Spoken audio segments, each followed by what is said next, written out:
Very good afternoon, distinguished Professor Venkatesh Kodur. So we are happy to have you on our ICCMS 2025 conference. So how you are enjoying this campus and this ICCMS 2025 conference? Well, I'm enjoying too much, I should say. Yeah. It's a great conference, and very rarely I think conferences of this scale are organized, right, especially in India. So we had a very good large audience today on the first day of the conference. So many interesting sessions so far I saw, and the papers. So you have eminent speakers from US and other countries around the world, as well as India from a lot of top institutions. So I am enjoying both the technical part as well as so far the social part, including yesterday's workshops and and the visits to various campus activities. Yeah. So you are actively doing research on fire. So what motivated you actually? Yeah. Oh, I was basically a structural engineer. That's what I graduated. I went to UVC in Bangalore as a civil engineer, then worked in NAL a little bit, then National Aerospace Laboratory, and then went to Canada, did my master's and PhD in structural engineering. Then I joined National Research Council. So wherein it is similar to our CSIR in India. So there I started my fire career. What attracted me is structural engineering is a little bit advanced at that time. This was in 90s, but fire was not advanced. Even now, fire engineering is not advanced. It's based on thumb rules, the design for fire, which is not done similar to for blast, for wind, for earthquakes. So I wanted to change the field. Basically, I saw the future, that there is a lot of changes are going on, but fire is completely forgotten in design aspects, in an engineered way. So that's what made me to start. But once I started at National Research Council of Canada early in my career, 30 years ago, there is no turning back. So it has evolved into, at least for my career as well as for my institution where I work with, it has turned into a gold mine. Yeah. How much important is performance-based fire design in like the developing countries like India?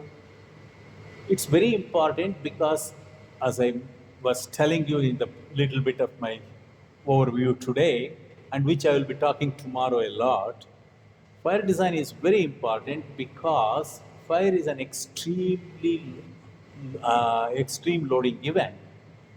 And with the new changes, and this much of the current designs are based on 1960s materials, 1970s 1970s structural types, and 1980s maybe our practices, like our lifestyle. But everything is different today in the modern buildings, modern infrastructure, and our modern lifestyle.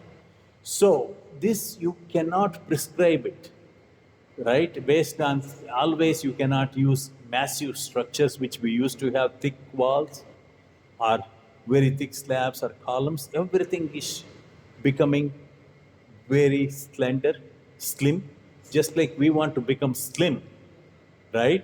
And structures also we were making it slim, and we are making holes everywhere in our structures for all the IT stuff and other wires to go through. This makes under fire, structurally they are okay, but under fire they become vulnerable. So to address that, you have to engineer it. You cannot go by thumb rules, right? It cannot be a prescriptive solution. So for that reason, modern buildings, modern structures has to be designed with performance-based design, just like we do for earthquakes. So you are also working on the FRB strengthening techniques.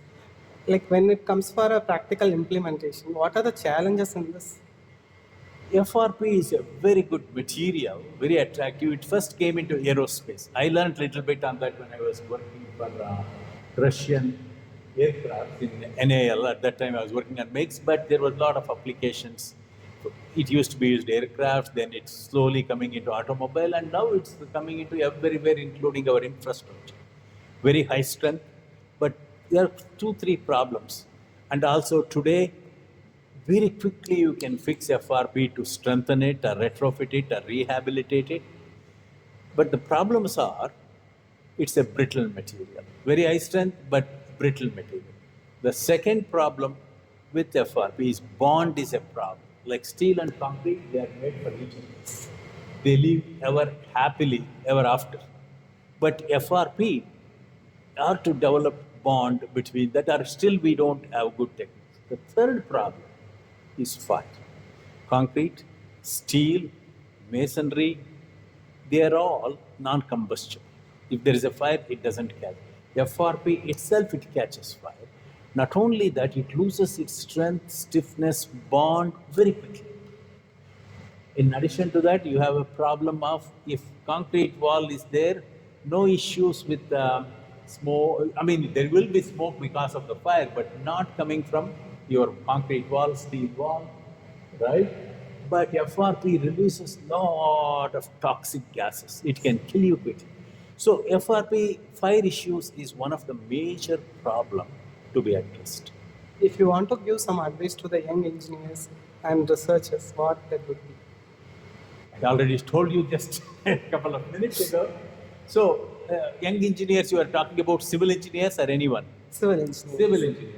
So, obviously, this field, civil engineering, is one of the earliest part of our civilization. They may not be called engineers, even in our Indus Valley civilization, or you can go to this, is it 𝗵𝗵𝗃𝗃 Palace? You know, 𝗵𝗵𝗃𝗃 Palace in Mahabharata, right? When they built the nice palace. So at that time, they were engineers at that time. 𝗗𝗃𝗃𝗵𝗃, we saw your 𝗗𝗃𝗃 temple. What an architecture, what a structural, design it was. So, civil engineers started the civilization, indirectly or directly. But modern civil engineering has lot of pressures, lot of challenges, and generally you used to mud your hands with civil engineering because it's hard work, right? Unless you sit in and code something, right? But it's not that easy here. Going forward, all that will change in 20 years from now and stuff like that. You have to adapt to new things, such as all this machine learning, for example. Robotics will come into construction. There won't be any construction workers. Robots will do that. Similarly, IoT, Internet of Things. Similarly, for fire, if the building is under fire, there will be automatic sensors which tell the fire department somebody to come. There is a truck inside. Where exactly, all the cameras will find out. It will send to that area to fight the fire. Robots, not even the people. So all these things, your construction will become optimized, your materials and the design concepts, 3D printing, all this will be targeted. It's just like targeted medicine. It's targeted building. You use that much shape, you don't use extra.